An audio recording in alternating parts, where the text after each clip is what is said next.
Con un nuevo gobierno federal que tiene como bandera el combate a la corrupción, las primeras acciones emprendidas por Andrés Manuel López Obrador han sembrado incertidumbre en distintos sectores de la población. Cancelar la construcción del nuevo aeropuerto internacional de la Ciudad de México significará pagar $6,000 millones en más de 20 años, y al final del pago de la deuda tampoco se contará con la terminal aérea.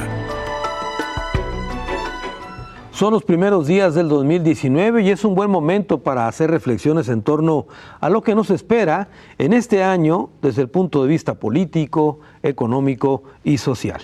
Saludo con mucho gusto a Javier Hurtado, politólogo, buen amigo además. Javier, bienvenido. ¿Qué tal? ¿Cómo estás, Carlos? Muchas gracias. Es un placer estar contigo y tu auditorio. Mauricio Ramírez Grajeda, académico del CUSEA, economista. Mauricio, bienvenido. Carlos, ¿cómo estás? Un gusto.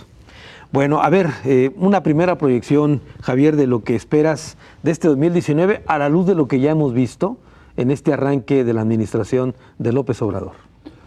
Bueno, pues la verdad, yo pienso que va a ser un año intenso, definitivamente. O sea, resulta difícil de comprender cómo el presidente de la República puede estar habiendo tantos frentes al mismo tiempo, ¿no? O sea, tiene el problema de la gasolina, por un lado. Luego el problema con la Suprema Corte o con el Poder Judicial Federal, el problema con los Estados Unidos y el muro.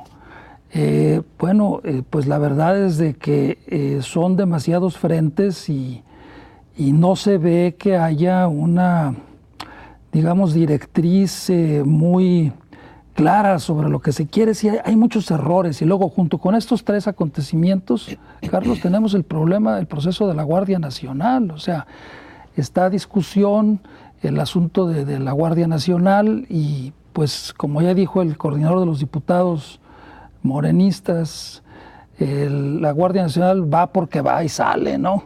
Aunque después se hagan mesas de debate y todo. Exactamente, aunque después se hagan mesas de debate y no sé qué tanto. Pero entonces ahí tienes otro frente abierto sobre lo de la Guardia Nacional. Yo entiendo que hay mucha ansia o prisa del presidente de ejercer sus atribuciones, porque ciertamente hay mucho que hacer en México. No quiero decir yo con eso que no se haya hecho nada en los años anteriores, pero él quiere imprimir su estilo personal lo más pronto posible. Pero entonces creo yo que hay decisiones que se están tomando de manera muy arrebatada. Y luego también este año que viene, el 2019, Carlos, va a ser un año en el cual, para no perder la costumbre, va a haber elecciones también. No obstante que acabamos de salir de unas elecciones, vamos a otras elecciones en 5 estados de la República. Y con el agravante en esas elecciones, Carlos, en donde una de ellas elige gobernador, las demás son municipios y Congreso, es que ya el INE, anterior IFE, pues dijo que se declara incompetente o imposibilitado para poderlas realizar, que se las va a aventar a los soples, porque como les redujeron el presupuesto, ellos no tienen dinero suficiente para organizar las elecciones. Entonces tenemos elecciones en puerta, un organismo electoral constitucionalmente obligado, facultado para hacer esas elecciones en colaboración con los llamados OPLES, o organismos públicos locales electorales. Y encima de esto, el hecho de que dicen no tenemos dinero para hacerlas, ¿y qué va a pasar? Pero el problema con esto de las elecciones es que hay un calendario, ¿sí? Entonces, conforme pasen los días, es más difícil cumplir a cabalidad con todos los pasos que marca el proceso electoral. Mauricio, estas primeras decisiones del presidente López Obrador, el estilo de gobernar, ¿qué tanto ha impactado en las proyecciones económicas para el país? Bueno, lo que ha hecho es que ha inyectado incertidumbre entre los agentes económicos. Por ejemplo, la decisión de cancelar el aeropuerto es una decisión que aumentó la volatilidad de los mercados, porque pues hay mucha incertidumbre sobre cómo se va a pagar, si va a haber otro aeropuerto. En fin, hay una serie de preguntas alrededor de este proyecto, que era un proyecto muy, muy ambicioso y que pues no creo que sea la percepción. O sea, todo el mundo sabe que pues fue una decisión personal de López Obrador, ni siquiera a raíz de la consulta. Entonces eso inyectó mucha incertidumbre. La decisión que se ha tomado con los huachicoleros, que va a tener, digamos, impacto, porque pues ahí la actividad económica se va a desacelerar. Pero hay un factor muy importante que creo que no se ha considerado, que es que México está atado a la economía de Estados Unidos, pues, por el Tratado de Libre Comercio, porque son nuestros vecinos, y porque se pronostica que para la segunda mitad de este año o para la primera mitad del próximo año puede haber una recesión en Estados Unidos. Es decir, es muy factible, porque la economía de Estados Unidos ha estado con un crecimiento económico durante 10 años consecutivos y este ciclo de expansión se tiene que acabar. Entonces ahorita estamos en la cresta, va a bajar este ritmo de crecimiento, se va a desacelerar la economía y probablemente en un año y medio venga una recesión.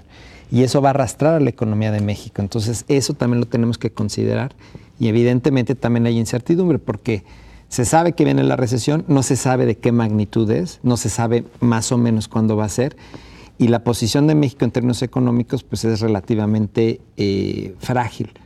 Esta posición se debe principalmente a que las finanzas públicas están muy presionadas, muy presionadas, porque hay presiones en términos de deuda para Pemex, hay presiones en términos de pensiones, hay promesas que hizo el candidato, bueno, el ahora presidente, que se tienen que cumplir. Ya ha habido muchos recortes que han inyectado mucha incertidumbre en términos de que llegó con machete y recortó, sin haberlo hecho con un análisis previo, ¿no? Claro. Entonces, pues no hubo un análisis, digamos, cuidadoso para que se hiciera estos cambios en el gasto público, pero bueno, este nuevo gobierno ha inyectado un poco de incertidumbre a la economía de México. Muy bien, decías Javier hace un momento que te parece que las primeras acciones han sido más bien arrebatadas. Y hace un momento Mauricio hablaba de cómo hubo recortes a los presupuestos, tú mismo hablabas del tema del INE, pero también gran parte de este recurso se está redireccionando para cuestiones sociales, que no necesariamente generan mayores empleos, etcétera, etcétera. Sí, mira, yo creo que hay algunas propuestas y políticas que quiere realizar el actual presidente, pues que me parece todos podríamos estar de acuerdo, ¿no? Digamos que son muy bien intencionadas, ¿no? Es decir, por ejemplo, lo de los jóvenes, ¿no? Los famosos ninis, que hay que darles 3,800 pesos. Lo de la Guardia Nacional, pues sí, hay que generar una institución de Estado que pueda hacer frente al crimen organizado y al profesionalismo que tiene el crimen organizado contra el amateurismo de las policías municipales y locales y hasta allá de la Policía Federal. Entonces sí hay varias cosas en las cuales uno podría estar de acuerdo, digamos que son buenas intenciones, pero sin embargo como lo hace, pues pareciera que lo que busca es otra cosa. O sea, tú no puedes entender que haya tamaños errores, ¿no? Por ejemplo, lo de la Guardia Nacional, ¿no? O sea, sí estamos de acuerdo que, como ya lo dije, que se crea esa institución, ¿no? Pero ¿por qué tiene que estar encabezada por los militares, aunque tú quieras 5 años? ¿Por qué se tiene que hacer a costa de esa institución que ya existe, que se llama Guardia Nacional? La van a desaparecer para transformarla en otra cosa. ¿Por qué ese afán de aniquilar a los estados? Porque está desarmando a los estados. Aparte de que se les está quitando la Guardia Nacional, porque la Guardia Nacional es un organismo de los estados, Carlos, ojo, no es federal ni es del presidente.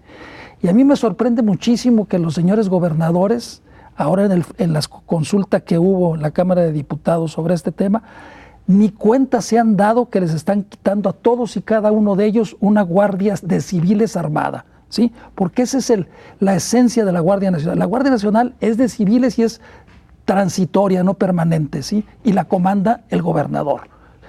Se las están quitando, lo están anulando y junto con eso están dejando en la inopia, en la inanición a las policías municipales y estatales al menos durante 5 años. Y después de transcurrido ese plazo, ya veremos las que acrediten que tienen capacidades institucionales para poder continuar, se les dará subsidio, y las que no se les va a quitar y se queda permanentemente la Guardia Nacional.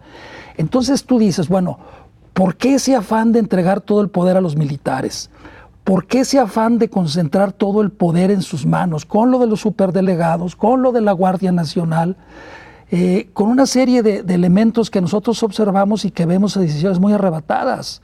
Por ejemplo, lo de la gasolina. Todos podremos estar de acuerdo, Carlos, en que es importante que se deje de robar el combustible. Pero oye, por favor, la medida que hace, la verdad me parece completamente disparatada. Es que eso casi equivale como a decir, para evitar que te vayan a asaltar en la calle, no salgas de tu casa. Para que no los bancos hay que cerrar los bancos, ¿no? Para que no gastes en papel del baño, no comas, para que no tengas que ir a defecar, ¿no? O sea, es que es esa lógica, es una lógica estúpida, completamente estúpida. ¿Sí? ¿Cómo se te ocurre cerrar los ductos para que no se roben la gasolina, por favor? O sea, entonces yo no entiendo. Mira, yo lo comentaba hace unas horas con algún colaborador, compañero del trabajo. Le digo, mira, yo estoy seguro que si viviéramos en un sistema parlamentario y si esto ya tuviera, digamos, 2 años, le aplican un impeachment, una moción de censura y lo destituyen a López Obrador. Yo no sé si él va a querer después presentarse a su famosa ratificación o revocación de mandato, como quieras llamarle, pero ahora yo creo que los 60 millones de mexicanos que no votaron por él van a salir a votar para que se vaya.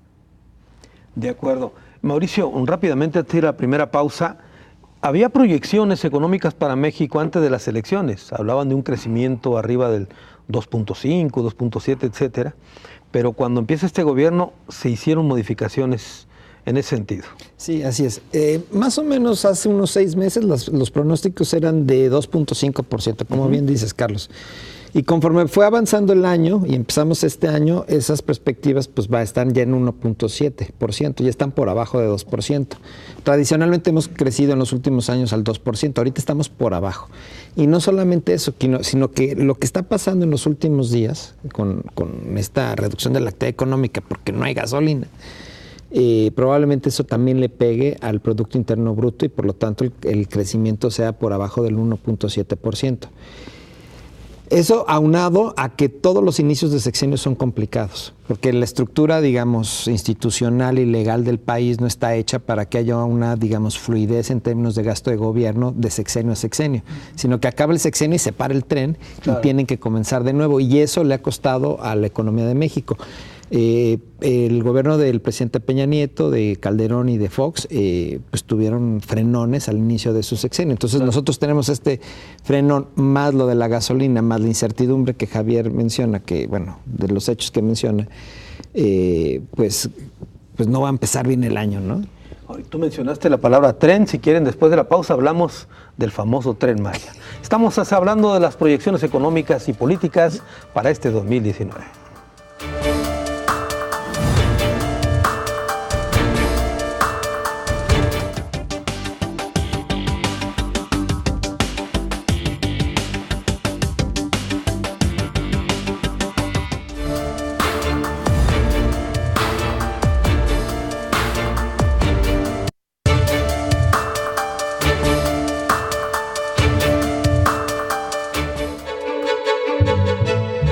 Para combatir la corrupción que campea en Petróleos Mexicanos, el gobierno federal cerró los gasoductos que distribuyen los combustibles como una forma de combatir los llamados guachicoleros que ordeñan los ductos de Pemex. La medida sembró el desabasto de gasolina en 9 estados del país y causó malestar entre millones de automovilistas, con el riesgo de un encarecimiento de productos por los elevados costos de traslados de mercancías. Sobre este punto, Mauricio, es inevitable que se venga un incremento en precios, porque impacta en los traslados de productos y bienes y servicios, ¿no? Claro, definitivamente va a haber un impacto en precios y un impacto en la actividad económica. Y la inflación también, supongo. Claro, por eso en precios. Va a haber mayor inflación de la pronosticada, que se pronostica una inflación del 4%. Probablemente este evento aumente los precios y el crecimiento económico sea menor, ¿no? Ahora, Javier, este estilo que tiene el presidente de proyectar, digamos, el tema del Tren Maya, proyectarlo y luego someterlo a consulta, pero dice, vamos a hacer las licitaciones ya porque va, pero vamos a consultarlo también al mismo tiempo. Pues es como la Guardia Nacional, ¿no? El Congreso todavía no iniciaba ni siquiera la famosa consulta pública sobre el tema, ni siquiera pues, daba inicio el periodo extraordinario de sesiones y ya estaba la convocatoria para reclutar para la Guardia Nacional. Entonces, pues sí es un estilo como que tiene mucha prisa, como lo decía yo anteriormente, se entiende, ¿no? Quiere ejercer el poder a plenitud, él dice que ya no se pertenece, incluso, puede ser cierto, no lo dudo, pero el problema es que, como ya lo señalaba anteriormente, hay una serie de decisiones, digamos, arrebatadas, poco meditadas. Mira, sinceramente, por ejemplo, el dictamen sobre la Guardia Nacional es de muy mala calidad, es pésimo, definitivamente pésimo, ¿sí? O sea, híjole, yo creo que eso lo hicieron pues algún estudiante que recién había salido de la Facultad de Derecho y no me gusta ni para eso. Ahora, Javier, digamos, uno de los ángulos más cuestionados es el tema del ejército, ¿estás de acuerdo? La Ley de Seguridad Interior también establecía la participación del ejército, aunque de forma más regulada, ¿es correcto? Sí, mira, tocas un punto interesante. Yo lo que sostengo, y eso tiene que ver también con todo el problema que tiene en el frente que tiene abierto con el Poder Judicial de la Federación, que no lo reduzco exclusivamente a la Suprema Corte, sino que son también los jueces de distrito y los tribunales colegiados de circuito. Entonces, en este caso, como tú lo señalas, pues a mí me parece que está tomando ese tipo de decisiones y que no se medita mucho sobre las consecuencias jurídicas que pueda tener esto, las implicaciones que eso pueda tener, lo cual definitivamente pues va a traer consecuencias negativas en la percepción que se tenga sobre su desempeño y también incluso pues va a dañar hasta la misma economía porque no hay mucha certidumbre, ¿no? En el caso de las gasolinas, pues a mí sí definitivamente me parece que va a decir que ya lo está diciendo, ¿no? Que se están ahorrando no sé cuántos miles de millones de pesos al día de lo que se robaba. Pero aquí estamos ante una situación como la del aeropuerto, Carlos, que sale más caro el caldo que los frijoles, o dicho de otra manera, sale peor el remedio que la enfermedad. El aeropuerto lo vamos a tener que pagar y no se va a poder usar. Lo de la gasolina, te estás ahorrando 2,000 millones de pesos al día o 1,000 millones de pesos al día, pero probablemente los efectos en cadena, a la cadena productiva van a ser mayores, mucho mayores el impacto. Tan solo en tiempo. ¿Cuánto cuesta el tiempo de la gente que se queda hasta dormir ahí o que invierte 3 horas para cargar un maldito tanque de gasolina? Las mercancías que se echan a perder, las que tardan a llegar, las personas que no pueden llegar a tiempo a su trabajo porque no hay transporte o por el problema de la gasolina. Creo que ya ahora hasta los aviones está afectando el problema. Entonces es un problema muy serio que no se dio cuenta el de los efectos colaterales deseados o indeseados y que efectivamente probablemente puede ser muy justificable que había una red de corrupción que tenía un gran negocio de 60,000 millones de pesos al año, inmiscuidos líderes sindicales, funcionarios y hasta gobernantes en el asunto del robo de gasolina, pero sin embargo la medida que se toma para resolverlo es como un boomerang, sale peor el remedio que la enfermedad. No fue la forma adecuada de combatir el problema. Yo creo que no, volvemos a lo mismo, estuvo de una manera muy arrebatada, los mismos empresarios en Jalisco y a nivel nacional lo han dicho. Sí, estamos de acuerdo que se evite el robo de gasolina, pero con un plan y una estrategia bien planeada que no implique dejar sin abasto a los consumidores. Una situación parecida, Mauricio, ocurrió con el tema del nuevo aeropuerto de la Ciudad de México. En principio, el presidente decide pues cancelar ese proyecto porque dice que hay corrupción de por medio. ¿No era más fácil atacar el problema? Es decir, si hay corruptos, mételos a la cárcel, ¿no? Llama cuentas y recupera el dinero. Definitivamente, Carlos. Yo creo que fue una pésima decisión, sobre todo también porque la Ciudad de México es pues, la capital más importante de Latinoamérica. Somos la segunda economía más importante de Latinoamérica. Somos la 9ª o la 10ª economía del mundo en términos de su Producto Interno Bruto. O sea, necesitábamos un aeropuerto, un hub, que impulsara el turismo, que impulsara las comunicaciones aéreas en la región, ¿no? Creo que era un proyecto realmente ambicioso, pero muy positivo para el país. Yo creo que los tres coincidimos en que había corrupción ahí. O sea, nadie nadie lo discute. Entonces, pues la cosa era ir, hacer auditorías, revisar y ver quiénes eran los culpables, qué faltas hubo y retirarnos. Pero el diagnóstico de López Obrador es, pues, ¿por qué lo dice? Hay corrupción. ¿Por qué lo dice? Voy a cerrar el aeropuerto. ¿Por qué lo dice? La mejor opción es la de Santa Lucía. Entonces, creo que esta forma de gobernar me parece que no es la adecuada. También creo que tenemos que ser, digamos, conscientes que así como tenemos a un presidente que hace las cosas de manera muy apresurada y en función a lo que él piensa, no en función de los datos, sino en lo que él piensa, con lo del Tren Maya, con lo del aeropuerto, con lo de los huachicoles, también tenemos que tener una sociedad, pues, que se oponga a un presidente que no tenga la racionalidad, pues, por delante, ¿no? Porque pues también está la contraparte de nosotros como sociedad y decirle al presidente que está tomando decisiones completamente erróneas, ¿no? Ahora, otro tema que tiene que ver con las finanzas también, digamos, reducir el IVA en la frontera, dar una serie de exenciones fiscales en la frontera, en una región de México donde se crecía más que el resto del país, según tengo entendido. Así es. O sea, uno pensaría, por lógica, que hombre, al revés, ¿no? sí, las zonas deprimidas. Las zonas deprimidas darle exenciones, ¿no? Al sureste, etcétera, y no en el norte, donde ya se está creciendo. ¿Por qué hacer ese tipo de distinciones cuando ya hay crecimiento, Mauricio? Mira, también, claro, ¿no? O sea, las zonas del norte del país son las que más crecen porque hay una disparidad de crecimientos. Entonces, hay zonas del país que crecen como China y otras zonas que crecen como Venezuela. O sea, en negativo, ¿no? Que es como Campeche, ¿no? Claro. Entonces, ese es un muy buen argumento. Y otro argumento también es que hay una enorme presión sobre las finanzas públicas. Entonces, si tú recortas IVA en la frontera norte, que es una zona muy dinámica económicamente, estás recortando también recursos para las finanzas públicas, dinero que se puede utilizar para irte a Guerrero, irte a Chiapas, irte a Oaxaca. Gasto social, que claro, y hacer gasto social en educación, en salud, en fin, ¿no? Entonces, habrá que ver cómo viene esta medida, pero a mí también me pareció muy apresurada, porque no está el horno para bollos, o sea, no está la situación para hacer exenciones fiscales.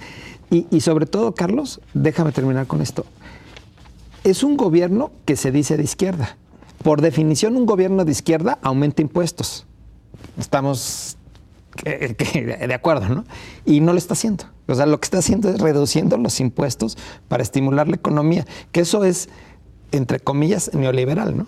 Claro, ahora, el tema del tren. Un tren efectivamente que recorra el istmo, de toda la región maya, etcétera, ¿será un factor determinante para la economía de la región? ¿El turismo alcanza para ese motor de desarrollo? No lo sabemos. ¿Por qué?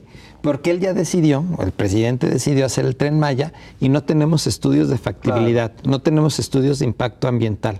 Es decir, no lo sabemos. Entonces, costo, exactamente, un análisis de costo-beneficio en el decir, bueno, queremos poner un Tren Maya, el presidente lo presenta a la sociedad y dicen, miren, ¿saben qué? El beneficio es mucho mayor al costo y da los argumentos. Exactamente. No tenemos nada. Y no tenemos nada. Tenemos 3 hojas de papel bond en donde decimos que queremos hacer un Tren Maya porque el presidente dice que eso va a beneficiar el desarrollo económico de esa región, ¿no? Dice Mauricio, Javier, que el problema también tiene que ver con los mexicanos, que tenemos un presidente con ocurrencias, pero hay una sociedad dormida, hay partidos políticos, hay congresos, cámaras de diputados, Senado, que no se ve. Mira, yo creo que efectivamente el efecto del tsunami del 2 de julio de 2018 fue tremendo y vino a cambiar totalmente, de manera drástica, el sistema de partidos en México y las condiciones y la correlación de fuerzas políticas. Este presidente es completamente diferente a todos por varias razones, porque no le debe el cargo a nadie, a él se lo debe a él mismo, quizá a la Virgen de Guadalupe, por lo de Morena. En segundo lugar, los diputados del partido, que es ahora después, desde 1994 no había un partido que tuviera mayoría absoluta en la Cámara de Diputados. Hoy el partido que tiene mayoría absoluta en la Cámara de Diputados es su partido del presidente, pero a diferencia del de 1994, Estos son sus diputados. Aquellos 100 eran del sector obrero, 70 del sector campesino. Su partido, lo estamos diciendo en toda la extensión, o sea, son sus diputados, son propiedad de él. O sea, ellos no representan a ningún sector, a ningún grupo de interés, a nada. Es más, fueron electos muchos de ellos por tómbola. Se sacaron la rifa, estaban en su casa sin hacer campaña y se enteraron que fueron electos. Así ocurrió muchísimos de ellos, en verdad. Tómbola. Diputados y senadores que andaban en la pachanga y resultaron electos, que ni se la esperaban. Diputados locales, presidentes municipales, diputados federales, senadores. Son sus diputados, son sus funcionarios. Él puede hacer lo que quiera. Ese es un problema muy importante, Carlos. Y en esa situación, en esa tesitura, es donde aparece el asunto de la Suprema Corte, ¿sí? A ver, tengo que hacer una pausa, Javier, y me parece que ese tema va a sacar chispas. Volvemos con él, si te parece, después de la pausa.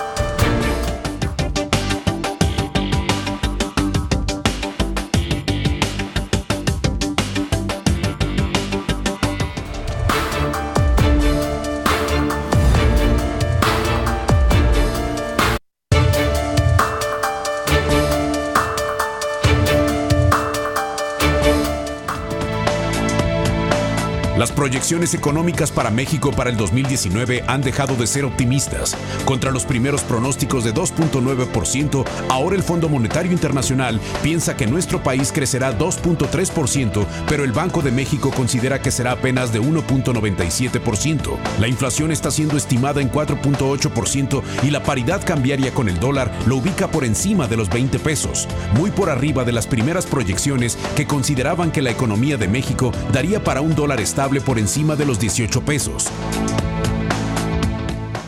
Especialistas de Citibanamex incluso ubican en 1.7% el crecimiento de México para este 2019. Javier Hurtado, hablamos del tema del Poder Judicial y especialmente la Suprema Corte de Justicia. ¿Qué vas a comentar de eso? Bueno, sí, es que todo esto tiene que ver también con el proceso de que se está discutiendo, que se estaba en proceso de aprobación, la Guardia Nacional. ¿Qué es lo que quiero decir? Mira, Carlos, por ejemplo, todo el mundo podrá decir, hubo muchas opiniones de ONGs, algunos gobernadores, no, es que no puede ser que ese organismo nuevo de seguridad esté comandado por militares, la misma Constitución lo prohíbe en el artículo 129. Pero el problema de México, Carlos, que se reduce a una frase, es que no existe Estado de Derecho. ¿Por qué? Porque por varias razones, porque por ejemplo, el famoso órgano revisor de la Constitución, poder revisor de la Constitución, mal llamado constituyente permanente, que a mí no me gusta llamarle así, porque lo hace lo que no debe de ser, que no esté sujeto a control. Este órgano puede hacer lo que quiera, Carlos. Eso es lo grave de todo. O sea, pueden hacer lo que quiera. El partido Morena puede hacer lo que quiera. Las 2/3 partes en la Cámara de Diputados y Senadores, si bien él no goza de eso completamente, si no, le faltan como 13, 14 diputados y le faltan 6, 7 senadores, pero los compra. En el draft se compran, ¿sí? Se compran, ¿sí? Y no hay, como decía Álvaro Obregón, ningún diputado que resista un cañonazo de 50,000 pesos en aquel entonces, que vendrán siendo ahora, ponle tú, 2 millones de pesos. No hay quien los resista, se compran, ¿sí? Entonces, va a conseguir él las 2/3 partes de las dos cámaras, además con otra, ojo, incluso porque no puede haber ni necesidad de comprarlos. Tan solo con una negociación política basta, porque el 135 constitucional debe de ser, dice que son las 2/3 partes de los diputados presentes, ojo, no de los integrantes. Con que no vayan algunos. Con que se vayan al baño cuando se está votando. 30 o 20 es suficiente, ¿me explico? ¿Por qué? Porque las 2/3 partes de 251 son 166, Carlos, y Morena tiene 256 diputados, le sobran, ¿sí? Bueno, eso por lo que respecta ahí. Entonces ellos pueden hacer lo que quieran absolutamente, y tiene no 18 congresos locales, tiene más de 20 congresos locales. Entonces puede hacer lo que quiera. Lo que ahorita es inconstitucional o anticonstitucional, que es diferente, no son sinónimos, puede estar el día de mañana puesto en la Constitución como constitucional. Entonces vamos a llegar a una situación que era lo que se ha dicho, decía el exministro Genaro Góngora Pimentel, reformas constitucionales anticonstitucionales o reformas corruptas a la Constitución. Entonces vamos a tener nosotros en la Constitución un organismo que en esencia y a la vista de la teoría de la Constitución y de los tratados internacionales es anticonstitucional. Una Guardia Nacional comandada por militares para realizar funciones de seguridad pública. Muy bien. En esa situación está también el Poder Judicial, Carlos. Entonces, aparte de que el órgano revisor de la Constitución no es controlable, no, puede hacer lo que quiera, nadie lo puede controlar, la Suprema Corte ahora también es un poder que escapa del control. Solos a sí mismo se han convertido en un suprapoder que está por encima de los otros poderes, y no solamente por encima de los otros poderes, por encima de la Constitución. Tradicionalmente ellos son y han sido y se asumen, bueno, así está establecido, los que interpretan la Constitución. Pero ahora ya no solo la interpretan, ¿sí?, sino que pueden hacer lo que quieran con ella. Entonces, lo que ocurrió el día 8 de enero de este 2019, Carlos, en que ellos se reúnen, 3 sesiones, eso se llama confabulación, ¿sí?, se confabulan para desconocer el sueldo que les fijó el Congreso, la Cámara de Diputados, en el presupuesto de egresos que se publicó el 28 de diciembre, y decir: nosotros no reconocemos eso, porque ningún poder nos puede ni disminuir ni diferenciar nuestro sueldo. No puede haber ningún poder en el universo, ni Dios les puede reducir su sueldo.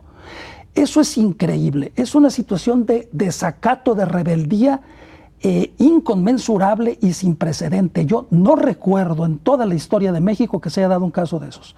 Entonces, eso te conduce a callejones sin salida, Carlos, porque el presidente López Obrador, por andar de bocón, por andar diciendo y hablando de más, dijo que le iba a rebajar el sueldo a todos. Y no es que él lo diga, es que la Constitución lo ordena desde el 2009, que se bajen los sueldos. Entonces los diputados lo único que hicieron, incluso también violando la Constitución, les fijaron a los ministros de la Corte un sueldo superior al del presidente de la República, cuando no debía haber sido. Bueno, muy bien, los señores no reconocieron ese sueldo. ¿De cuánto era? El sueldo que les había fijado el Congreso de la Unión en el presupuesto de egresos 2018 era de la Cámara de Diputados de 4.743.000 pesos. Y ellos lo desconocieron y se autoasignaron un sueldo de 3.557.652 pesos. Lo desconocieron, y no solamente ese, dijeron: los sueldos que ustedes le fijaron a los jueces, a los magistrados, a los secretarios de estudio y cuenta, a todos los funcionarios del Poder Judicial, no los reconocemos, nosotros los fijamos y los establecemos. Entonces, aquí estamos violando un principio básico de la Constitución, del artículo 14, que dice: si eso fuera a hacerse justicia, no está permitido que alguien se haga justicia por su propia mano. ¿Cómo va a ser posible que el Poder Judicial ahora ya legisla?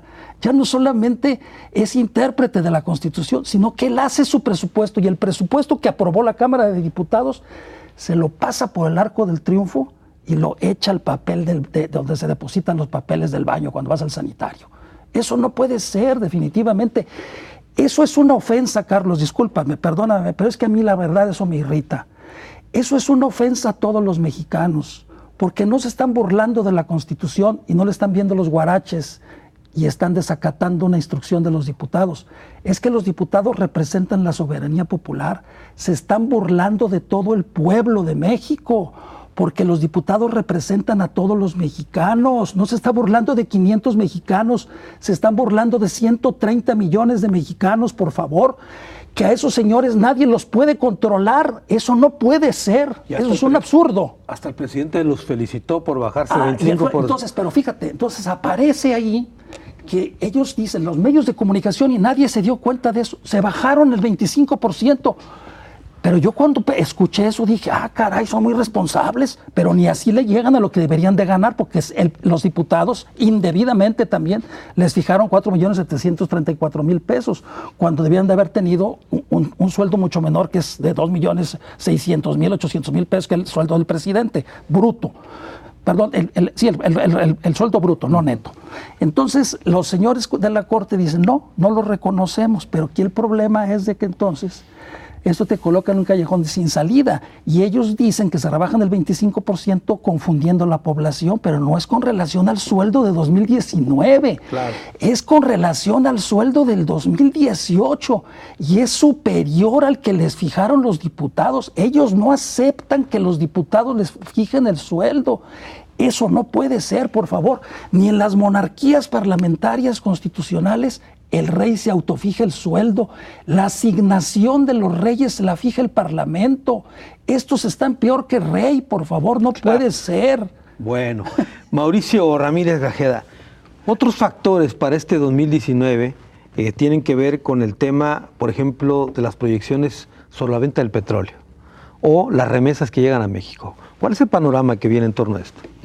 Bueno, sobre los ingresos petroleros hay, digamos, también mucha incertidumbre porque la industria petrolera de nuestro país está muy deteriorada. Pues hay mucha corrupción, la producción va a la baja y además las reservas de petróleo van a la baja. Entonces, lo que antes era una buena fuente de financiamiento para el país y sobre todo para las finanzas públicas, pues esto se va deteriorando y es una fuente menos fiable. Y en cuanto a las remesas, es posible que venga el mismo número de remesas o más remesas a nuestro país. No creo que haya una afectación en términos de las políticas migratorias que haya con Trump, sino que eso va a continuar, pero bueno, también hay que considerar que es una buena fuente de dinero para nuestro país, ¿no? Ahora, todas las proyecciones que hemos estado revisando ahorita sobre México para este 2019 están directamente ligadas al gobierno federal y a las decisiones de un presidente. Pues en parte sí. Déjame darte un ejemplo.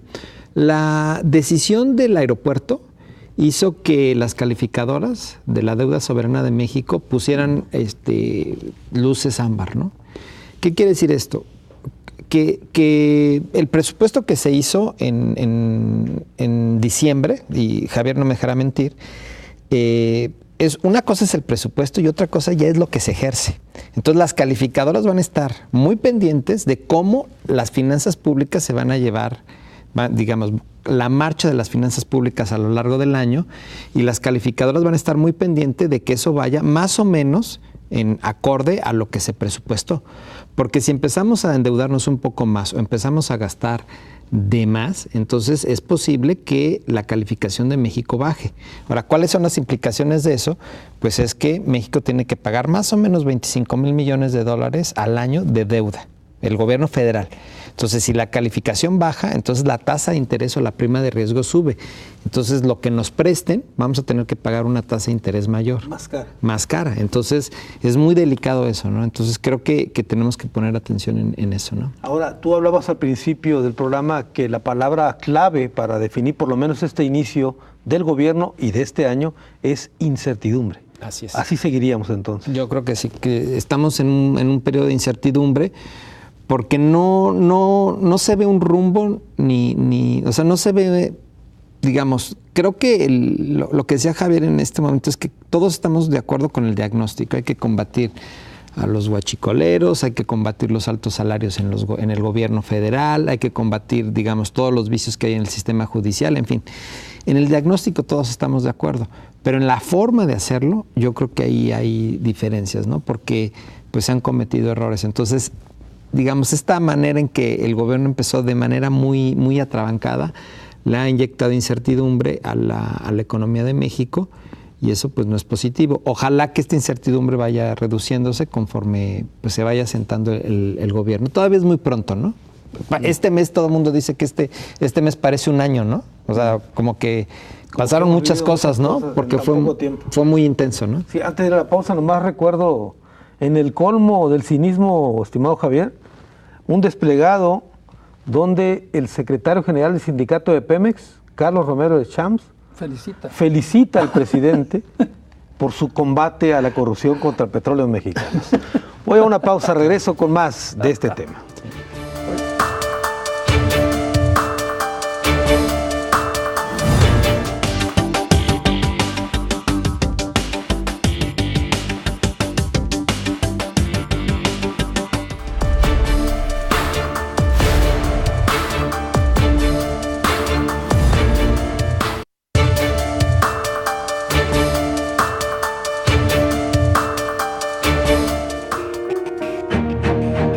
además de las escépticas proyecciones económicas para México en 2019 que advierten de aumento a la inflación, bajo crecimiento y el endeudamiento.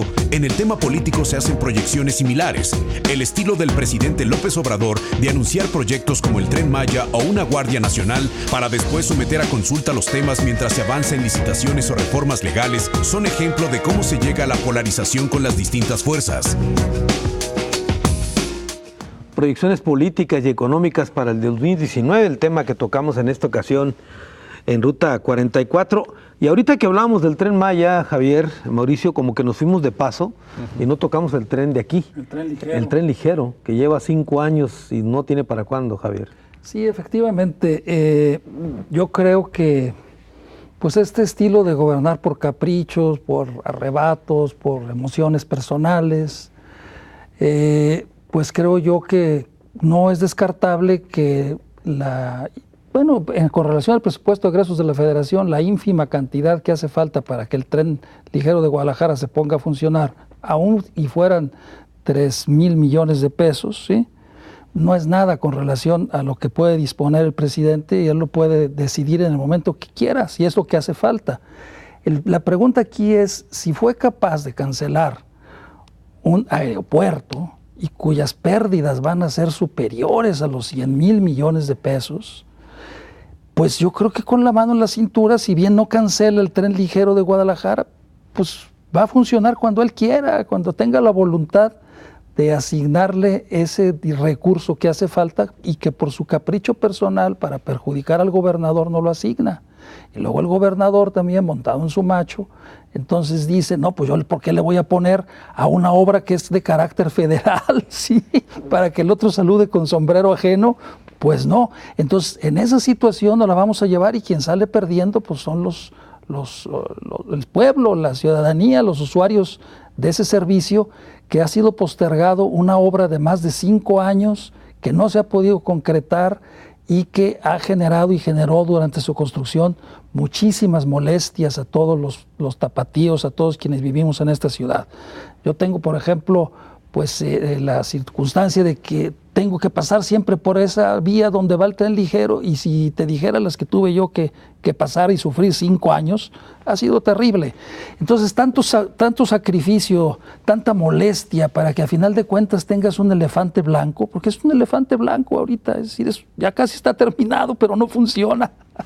Es increíble eso. Son los estilos personales de gobernar de México, que nosotros creíamos que ya esto era cosa del pasado, pero no, pues así se sigue procediendo y se siguen tomando las decisiones en nuestro país. Entonces, pues el Tren Maya va a ser otro capricho, Carlos, otro capricho. Yo no sé si ahí, creo que ya hizo una consulta él directamente con la Madre Tierra, ya no con el pueblo sabio, porque creo que hasta se agachó y escuchó el sonido de la tierra, ¿no? Uh-huh. Sí, hay unas fotos, ¿no? Está, sí, claro. Está hincado escuchando un ritual ahí.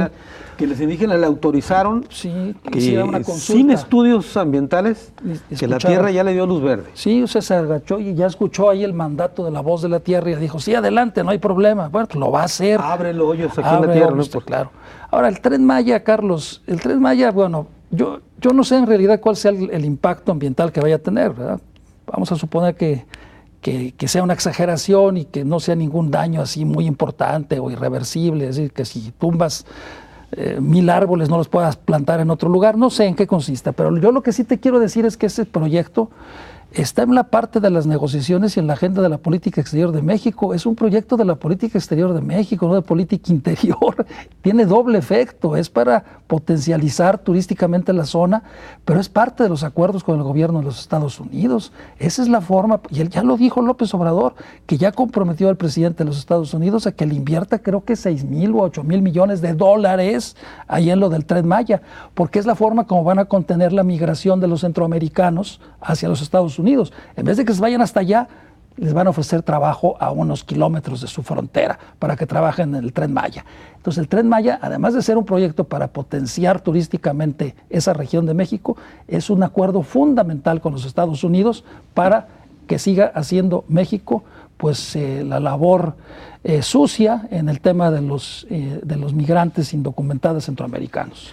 Mauricio, incluso en el tema del tren ligero, aquí en Guadalajara, los comerciantes afectados piden que ya que no se termina la obra, que abran las calles, ¿no? Para que reactiven el comercio aquí. Sí, me parece que también el gobierno ha reducido el predial a los comercios, a los negocios que han sido afectados, pero sí ya es mucho tiempo el que se tiene pues esperando a que llegue, y existe un principio en economía que se llama el costo de oportunidad, que es el costo de tener una obra sin usar. ¿Por qué? Pues porque digamos, los usuarios están usando otros medios, se está utilizando tiempo de las personas porque todavía hay tráfico, en fin, hay muchos costos asociados alrededor de una obra inconclusa. Entonces, estos 3,000 millones que menciona Javier, pues realmente es una cantidad muy pequeña que puedes concluir rápidamente para tener el tren ligero rápidamente y poder evitar ya todos estos costos adicionales a la construcción del tren ligero, ¿no? En cuanto al Tren Maya también,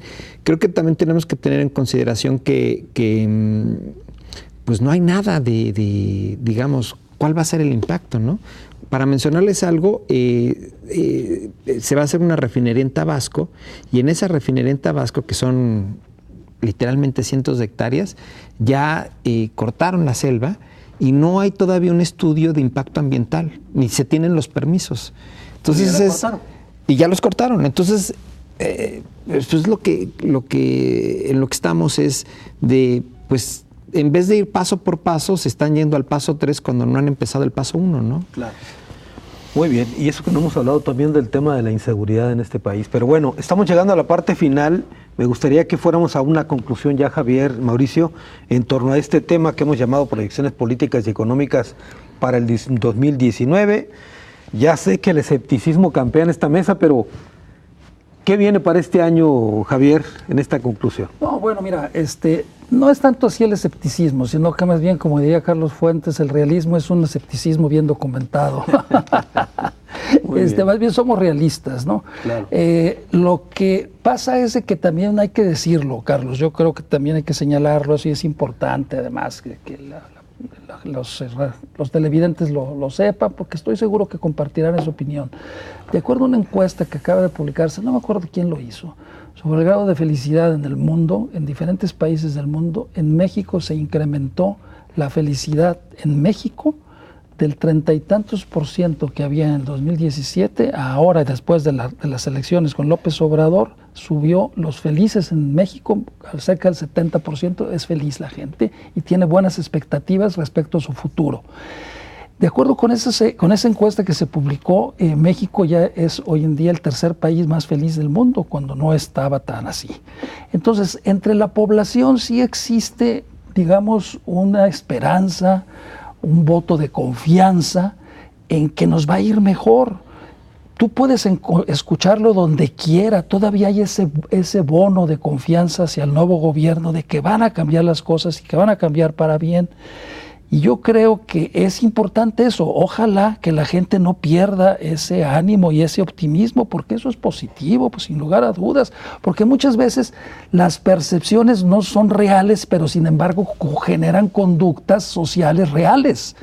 Entonces aquí lo interesante es que la percepción que la gente tiene, la percepción mayoritaria es que somos felices y que nos va a ir muy bien. Si aquí los tres que estamos en la mesa no compartimos esa opinión, somos parte del 30%, de la tercera parte que está en eso. Pero la mayoría de la población lo ve diferente.